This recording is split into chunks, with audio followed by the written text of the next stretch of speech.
thermos cost $2.50. The email on my phone just cost me $32,000 a year. I read it twice, then a third time, like the numbers might change if I stared hard enough. Compensation adjustment meeting, mandatory attendance, plant manager's office, 2 p.m. today. I knew what that meant. Hell, everyone over 45 at Midwest Steelworks knew what that meant. We'd watched it happen to Rodriguez in shipping 3 months ago, to Martinez in quality control before that, to Carl Hoffman, who'd been here since this place made tank parts for Desert Storm. Now it was my turn. I'm Brandon Sinclair, 47 years old, 22 years at this plant. 2 sons counting on me. Ethan's got a real shot at a football scholarship if he stays healthy through senior year. No one needs his insulin every day and insurance that actually covers it. I had a mortgage in a neighborhood that used to be nice back when Cleveland still made things that mattered. I finished the coffee, screwed the cap back tight, checked the production boards one more time. Line 3 was running at 98% efficiency, bearing assemblies rolling off smooth as clockwork. Line 6 had a minor hydraulic leak we'd caught early, would fix during the next scheduled downtime. 22 years of reading those displays, knowing when a vibration meant trouble, when a temperature spike signaled bearing failure. You don't learn that in business school. You learn it by showing up at 3 a.m. when something breaks down and the morning shift depends on you getting it running. I walked across the plant floor toward Patterson's office like a man walking to his own court-martial, because sometimes you see it coming and there's not a damn thing you can do but show up with your shoulders square. The safety placard by the door read 47 days without incident. I'd implemented half the protocols that got us there. Lockout, tag-out procedures, hot work permits, confined space entry protocols. Not because some consultant told us to, but because I'd seen what happened when corners got cut. Rodriguez's brother-in-law lost 2 fingers at a plant in Akron because someone skipped a safety step to save 5 minutes. The office smelled like burnt coffee and fear. Fluorescent lights hummed overhead like angry wasps. One dying plant in the corner, brown around the edges like everything else in this place since Atlantic Industries bought us out. Hunter Walsh from corporate sat behind Patterson's desk with his expensive suit and a tablet that probably cost more than most guys here made in a week. He looked maybe 35, had one of those haircuts that cost $200, and hands that had never touched anything heavier than a coffee cup. Diane Kruger from HR sat beside him, manila folder in front of her like a shield. She'd been here 8 years, used to be decent people. Her husband worked maintenance in Building C. Now she looked like she wanted to crawl under the desk. I sat down, folded my hands on the table, waited. No point making small talk with people about to screw you over. Hunter cleared his throat. Brandon, thank you for coming. We've completed the operational efficiency review. Operational efficiency. That's what they called it when they decided your 22 years of keeping production lines running meant nothing. Your new compensation structure, he said, sliding a paper across the desk, will be $40,000 annually. The room went quiet, not silent. You could still hear the hydraulic press in Building C, someone running a forklift outside, the constant hum of ventilation fans keeping the air breathable. But quiet in that way where everything else fades and you're just stuck in your own head doing math you don't want to do. $72,000 down to $40,000 and that's $30,000 gone. A 45% cut, nearly half my pay vanishing like smoke. I could hear my ex-wife Lisa's voice in my head. You always said that place would take care of you if you worked hard enough. Turns out she was wrong about that too. I looked at Diane. She was staring at her folder like it might catch fire if she looked at me. Hunter kept tapping his tablet screen like this was just another Tuesday, like he wasn't cutting a man's legs out from under him. Can I ask why? I said, kept my voice steady, professional, the way I'd learned to talk to clients when they were angry about delivery delays or spec changes. Diane cleared her throat. It's part of the restructuring initiative. We're optimizing labor costs across departments. Labor costs. I was labor now, not a person, not someone who'd kept this plant running through 3 ownership changes and 2 recessions, not the guy who'd trained half the supervisors currently on the floor, a line item to be optimized. What about my responsibilities, I asked. Those remain the same, Hunter said. First time he'd looked up from his tablet, same duties, same schedule, effective immediately, same work, less than half the pay. I could feel my jaw tighten. That thing that happens when you're about to say something that'll get you fired. But I didn't give them the satisfaction. Just nodded once, I'll think it over. Diane tried to smile, actually smiled, like I just agreed to something reasonable. Actually, Brandon, it's effective immediately. We need your decision by end of day. She slid the folder across the table. Everything official, everything legal, everything designed to make me feel like I had a choice when we all knew I didn't. I stood up, picked up the folder, didn't say another word, walked out of that office with my head up and my hands steady. The old me, the one from 5 years ago who still believed loyalty meant something, he would have asked more questions, would have tried to negotiate. would have probably begged. This me, the one who'd been through a divorce, 3 corporate buyouts, and 22 years of watching good people get chewed up by bad management. This me knew exactly what this was. I made it to my truck before the reality hit. Sat in the driver's seat with the folder in my lap, engine off, just staring at the steering wheel. The parking lot stretched out in front of me, half empty now that first shift was winding down. Guys I'd worked alongside for decades walking to their cars, probably wondering why Brandon Sinclair was sitting in his truck at 2:30 in the afternoon instead of checking the evening production schedules. Noah's insulin, $400 a month even with insurance. The endocrinologist visits every 3 months, another $200 each time. Blood test strips, glucometer supplies, the emergency glucagon kit I prayed we'd never need to use. Ethan's football gear, new cleats every season because his feet kept growing, the summer training camp that cost $800 but might get him noticed by college scouts. The mortgage, $1,800 a month, every month, forever. I'd been making it work, barely, but I'd been making it work. $72,000 a year was $6,000 a month before taxes, maybe $4,200 after Uncle Sam took his cut. Tight, but doable if I was careful. $40,000 a year, that was maybe $2,600 a month after taxes. The math didn't work, couldn't work. Not with 2 teenage boys and an ex-wife in Florida who thought child support was a suggestion, not a court order. I pulled out my phone, scrolled through the banking app, checking account $1,247, savings $3,800. The transmission on this truck had been making a grinding noise for 2 weeks. Jerry at the garage said it might need a rebuild, $2,500 minimum. One major repair, and my emergency fund was gone. My phone buzzed, text from Ethan. Dad, coach wants to talk to you after practice tomorrow. Says I might make varsity this year. College scouts coming to see Johnson play. But coach thinks they might notice me too. I stared at that message for a full minute. 17 years old, 6'2", 185 pounds, could run a 40-yard dash in 4.6 seconds. Not the biggest, not the fastest, but smart. Knew how to read defenses, how to find the gaps. Coach Morrison had been hinting all summer that Ethan might get moved up from JV. I typed back, sounds great, buddy. See you tonight, like everything was normal. Like I hadn't just lost half my income and didn't know how I was going to tell him that maybe community college wasn't such a bad option after all. I started the engine, drove home on autopilot, pulled into the driveway but didn't get out right away. Just sat there looking at the house. Same house I'd bought when the marriage was still working, when Cleveland still had a future, when people like me still mattered. 2-story colonial, built in 1987, needed new gutters and a roof within the next couple years. The front steps had a crack in the concrete I'd been meaning to fix for 6 months. The neighborhood used to be solid middle class. Teachers, supervisors, skilled tradesmen, now half the houses had for sale signs that stayed up for months. The Kowalskis next door moved to North Carolina last year after Bob's plant closed. The new neighbors were renters, college kids who played music too loud and left trash cans out on the wrong days. That's when my phone rang. CJ Morales. Hadn't heard from him in months, not since he left Midwest and went to Great Lakes Manufacturing. Smart guy, got out before the bleeding started. We'd started at Midwest the same week in 2002, fresh out of service, him Navy, me Army. Worked side by side for 3 years before he moved to quality control. His wife Sophia made the best tamales I'd ever tasted, always invited me and the boys over for Christmas Eve dinner. Brad, he said, no small talk. You check your email lately? I almost laughed. Been too busy trying not to drown. Yeah, I figured. Listen, I'm at Great Lakes now. You know that?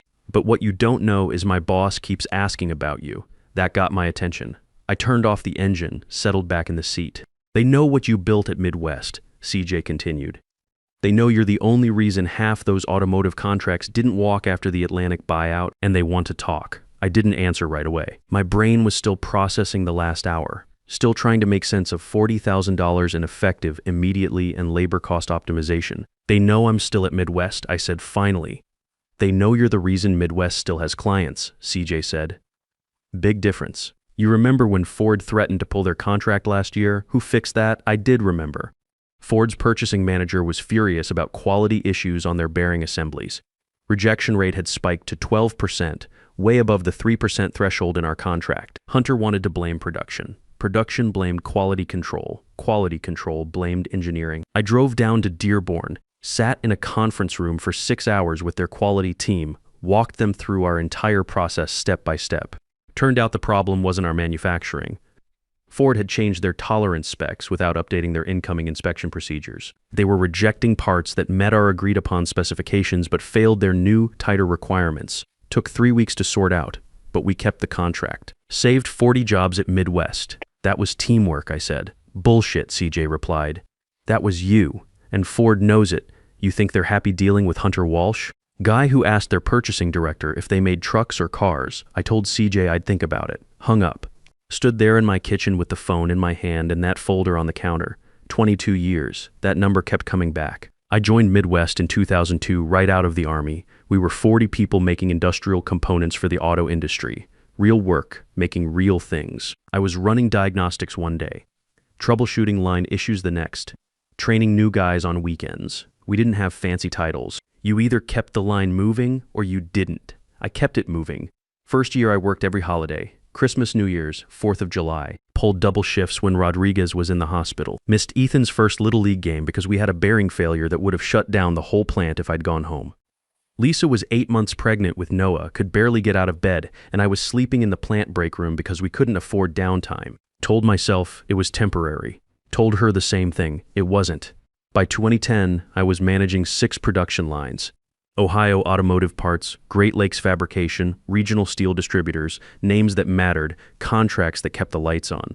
I was pulling in 40% of plant revenue through my relationships alone. When a client was angry, they called me. When a line went down at 3 a.m., when a delivery schedule got moved up and someone needed to explain why we could still make it happen, I made it work. Always did. I knew every piece of equipment on those lines. The temperamental hydraulic pump on line 2 that needed exactly 2,850 psi to run smooth. The conveyor belt tensioning system that had to be adjusted every Tuesday or it would start slipping by Friday. The quality control station where Martinez checked dimensional tolerances had to replace the digital calipers every 18 months because the constant use wore out the mechanisms. The work felt real then.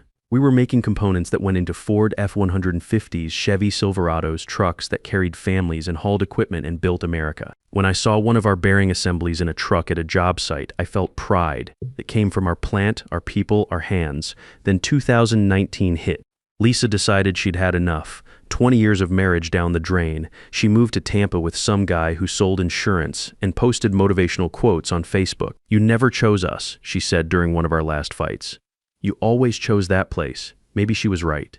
Maybe I did choose work over family dinners, overtime over Little League games, production targets over date nights, but someone had to pay for Noah's insulin. Someone had to keep the roof over our heads and food on the table. That someone was me, and it meant showing up when other people called in sick, staying late when equipment broke down, coming in on Saturdays when a rush order threatened to put us behind schedule. Lisa took half of everything, which turned out to be more than I realized we had. The divorce lawyer cost $8,000. The settlement cost another $15,000. Suddenly, I was responsible for a mortgage payment, child support, and all the day-to-day expenses for 2 growing boys. Work became the only thing that made sense. I doubled down, worked harder, stayed later, because if I wasn't good at being a husband, at least I could be good at this. The boys spent weekdays with me, weekends with their mother until she moved to Florida.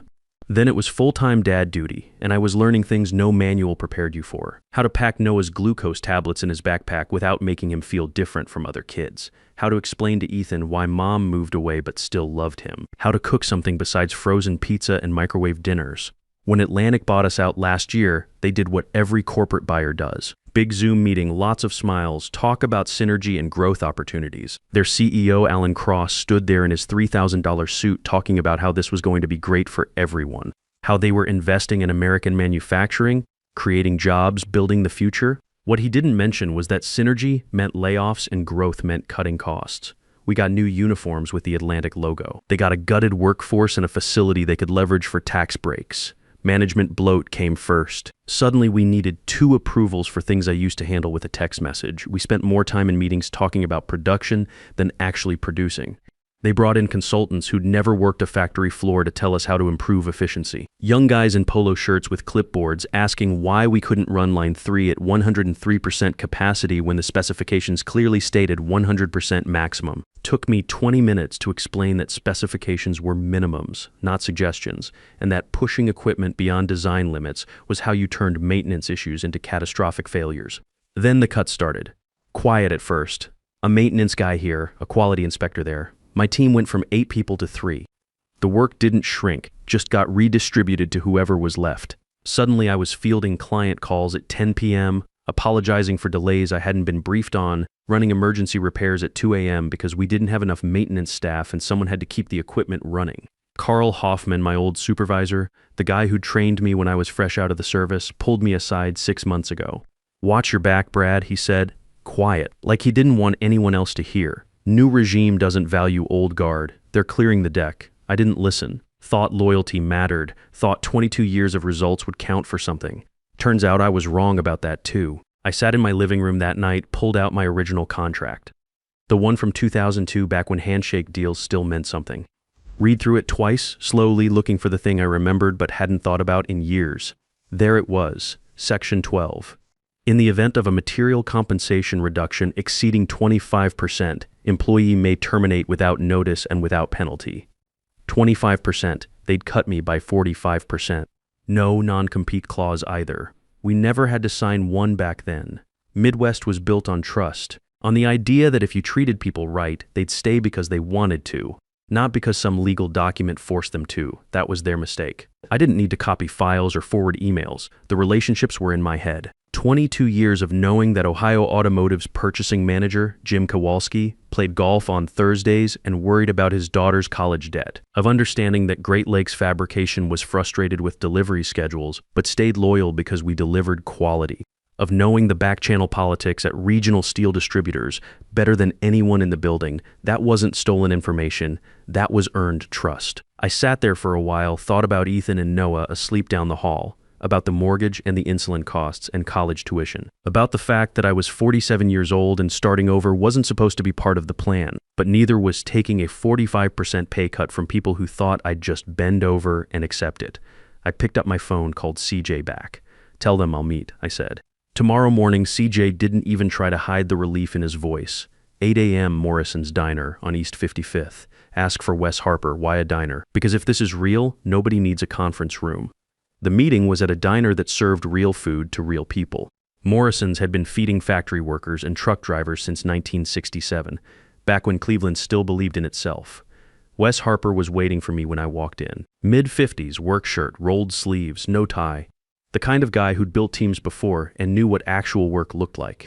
He saw me walk in, nodded once, and by the time I slid into the booth, there was already a coffee waiting. "Black, right?" he said. "Yeah, thanks." No small talk, no fake corporate warmth, just two men who'd been around long enough to know when to skip the pleasantries. CJ says, "You've been having conversations about me," I said. "For about a year now," Wes said, leaning back. "Tried to approach you twice. You said you were happy at Midwest. I was loyal to Midwest, and where did that get you?" I didn't answer. We both knew why I was sitting there. "We've been tracking your production efficiency numbers," he continued. 95% uptime over 5 years. That doesn't happen in manufacturing. Not with the budget cuts you've been working under, not with the management chaos Atlantic brought in. I took a sip of coffee. Let him keep talking. "Every time we've tried to win one of Midwest's contracts, they tell us the same thing. We trust Brad. We're not leaving while he's there." He paused. "You're not just managing production lines. You're the only reason they haven't walked." Atlantic doesn't see it that way. Atlantic sees quarterly reports and offshore labor costs. They don't see people. He pulled a folder from his briefcase, slid it across the table. "We do." I opened it. Scanned the first page, then the second. Base salary $75,000, performance bonus structure tied to efficiency and client retention, full medical, dental, vision, stock options that actually meant something, and at the bottom, $8,000 signing bonus. Available immediately. I kept my face neutral. Didn't let him see the relief trying to crawl up my throat. "Why the premium?" I asked. Wes leaned forward. "Because you've built something that matters. Because we've watched you hold that client base together with determination, while your own company cut you off at the knees. And because we don't want to just hire you. We want to hire what you represent. Someone who gives a damn, someone clients actually trust. Someone who knows that relationships aren't built in PowerPoint presentations." I closed the folder but kept my hand on it. "There's something you should know. I'm not coming alone." Wes raised an eyebrow. "Explain." "I've got 2 guys still at Midwest, Dennis Price and Jamie Torres, both solid. Both getting squeezed the same way I am. If I come to Great Lakes, I need to know there's room for them within 60 days. He didn't hesitate. Already planned on it. "We want the whole operation, not just the supervisor." That's when I knew this was real. "You should know, we've been hearing things about Atlantic's plans for your division," Wes said. Offshore transition, full department move within 12 months. They're forcing attrition so they don't have to pay severance. So that was it. That was the play. Cut salaries until people quit. Move everything to Mexico. Save millions. Never have to explain why 20-year veterans suddenly weren't worth keeping. I drove straight to Midwest, pulled into the parking lot at 11:30. Hunter Walsh was in Patterson's office again, probably deciding who to cut next. "Brandon," he said, barely looking up from his tablet. "Do you have a decision?" I sat down, took my time getting comfortable. Got a question first. Who's taking point on the Ohio automotive renewal next month? That's being reassigned. You're outsourcing the whole operation, I said. Not a question. Silence. I'm not accepting the pay cut, I said, standing up. I'm resigning.